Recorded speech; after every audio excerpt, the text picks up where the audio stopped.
Ici c'est Lydie Lapeste, bienvenue à ma dance story. Comment j'ai commencé la danse? Activité extrascolaire. La gym ça me saoulait parce que je trouvais ça super rébarbatif. Et du coup je vais dans une MJ de quartier et je tombe sur Marilyn des Black Blamber et je découvre le hip-hop et voilà, j'en tombe amoureuse. En fait quand j'étais toute petite, je me souviens d'un truc. En tout cas c'est l'anecdote que ma grand-mère elle raconte à tout le monde. Genre si elle te rencontre pour la première fois, elle va te dire, tu sais Lydie, quand elle avait 2 ans, et ben quand tu lui donnais à manger, elle dansait, elle chantait et tout le monde dans la famille l'appelait orchestre. Tu veux te la raconter, tu vas dire toute ma vie depuis que je suis toute petite. Nanana. Je me souviens, j'avais 10 ans, réunion de famille, ça danse, ça fait des cercles. Et me voilà avec un pagne autour de la taille, je danse et apparemment je danse tellement bien qu'on met des billets, tu sais. On met des billets sur le front.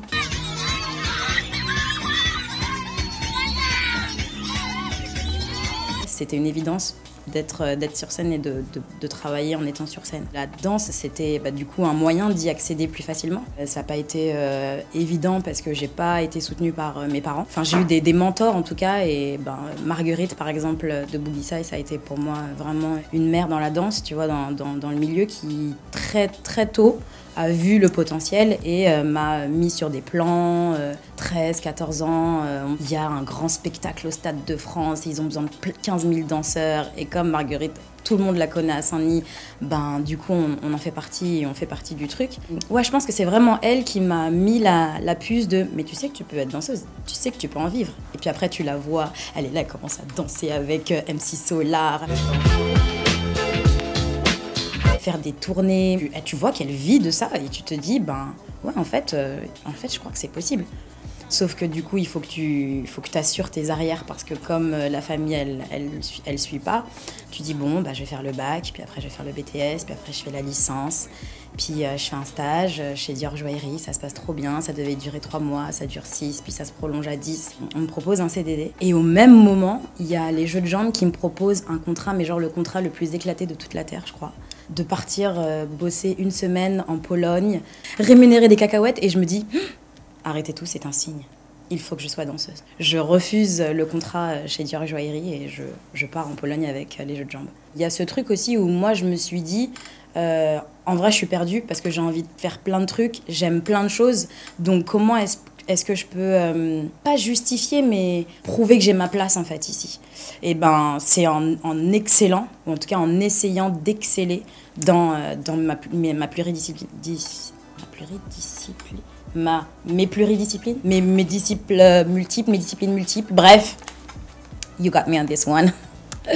Ouais, genre je me suis dit, ok j'ai plein de trucs, viens on essaye d'être plus que correct dans chacune de mes disciplines. Donc j'ai pris des cours, donc j'ai pas fait d'école, à mon grand regret, mais en même temps quand j'arrête tout et que je me dis que je vais être danseuse pro, j'ai 25 ans. Moi je considère que c'est tard. Enfin, tout le monde sait qu'une carrière de danseuse, ça commence à 16 piges en vrai. Et donc du coup je me dis je vais essayer de me donner les moyens pour faire plein de trucs. Donc je m'inscris à des cours de théâtre gratos, je prends de plus en plus de cours de danse, des goûters musicaux avec un ami où on chante, on gratte la guitare, on transforme des textes en chansons. Je pense qu'au fur et à mesure du coup de la carrière, tu t'installes dans un personnage au fur et à mesure des rencontres et puis tu te dis j'ai ma place parce qu'on m'appelle. Et après, je vais pas te mentir, je me suis expatriée. Donc voilà, je suis partie en Angleterre. J'ai mangé là-bas, c'était trop bien. J'ai fait une comédie musicale, j'ai fait des pièces de théâtre. Enfin, c'était incroyable. D'ailleurs, la première année où je décide de tout plaquer, je tombe sur ce casting, cherche des danseurs afro avec une bonne technique contempo, afro, modern jazz et tout. Et c'était pour la comédie musicale de Fela.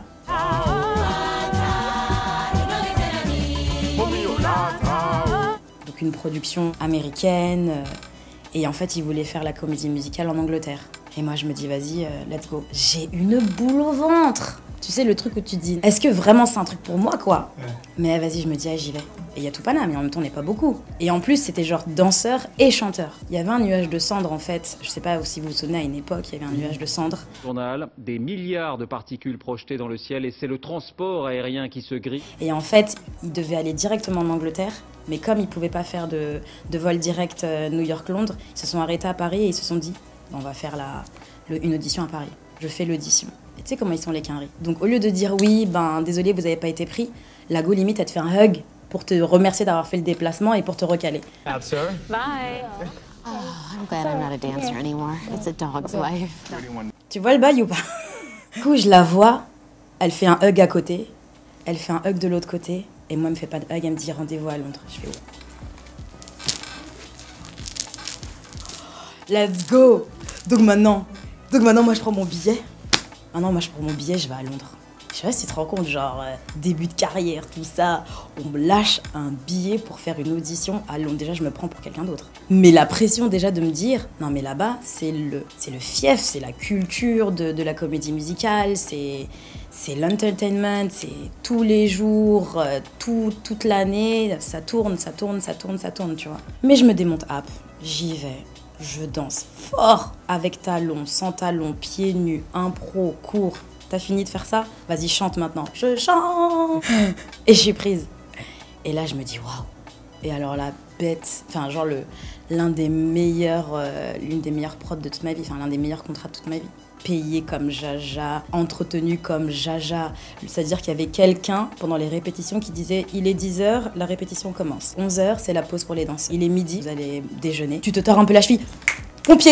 Pompiers, appelez les pompiers. Oui, sécurité, appelez les pompiers. Là. Bah du coup, comme j'ai eu ce truc à Londres, là, où je me suis dit, en fait, j'ai une petite passerelle, j'ai des connexions. Du coup, à chaque fois qu'il y avait des auditions, ils m'envoyaient un mail. Et donc là, je vois l'audition d'une pièce de théâtre. Ça s'appelle Une saison au Congo, l'histoire incroyable de Patrice Lumumba. Patrice Lumumba est joué par Chiwetel Ejiofor et Mobutu est joué par Daniel Kaluuya. Et ils cherchent des chanteurs, danseurs, tout ça, machin.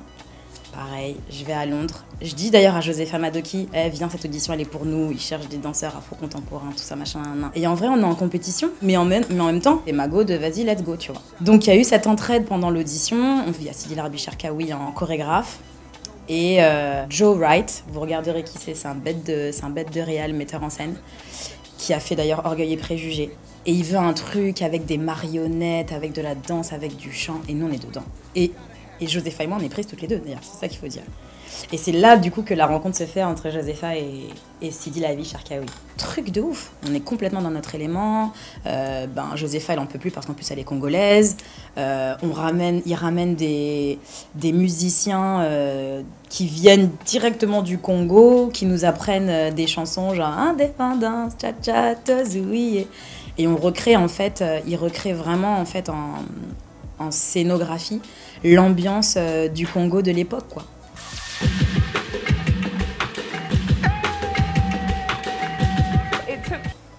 La pièce a eu un prix, je crois. Voilà, et genre un an après, Chiwetel Ejiofor, il gagne un César pour 12 Years a Slave, et Daniel Kaluuya, il est celui qu'il est aujourd'hui. Mais je pourrais dire, tu vois, genre, il y a des photos, tout ça, genre, je peux le DM en mode, ouais. Avant, il avait pas Insta, maintenant, il a Insta, tu vois, t'as capté. Non, je peux. Tu te souviens de moi, on a fait une pièce de théâtre.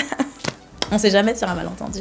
Donc voilà, je crois que j'ai été un peu spoilée dès le début de ma carrière où je me suis dit, en fait, la danse, c'est trop bien. Gang, gang, gang, gang. Il y a les ho, ho, ho, et il y a les ba, ba, ba. Et donc, du coup, toujours continuer à m'épanouir sur scène. Je pense que à travers le hosting, j'ai vraiment trouvé un terrain de jeu charmé. Et donc j'ai envie vraiment de pousser là-dedans. Ça peut être un one-woman show, comme... Enfin, je dis ça, en même temps, je te lâche des petites... t'as capté?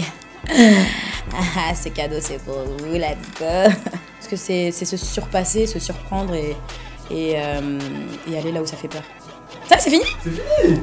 Merci beaucoup, on applaudit sur le rap. Yeah.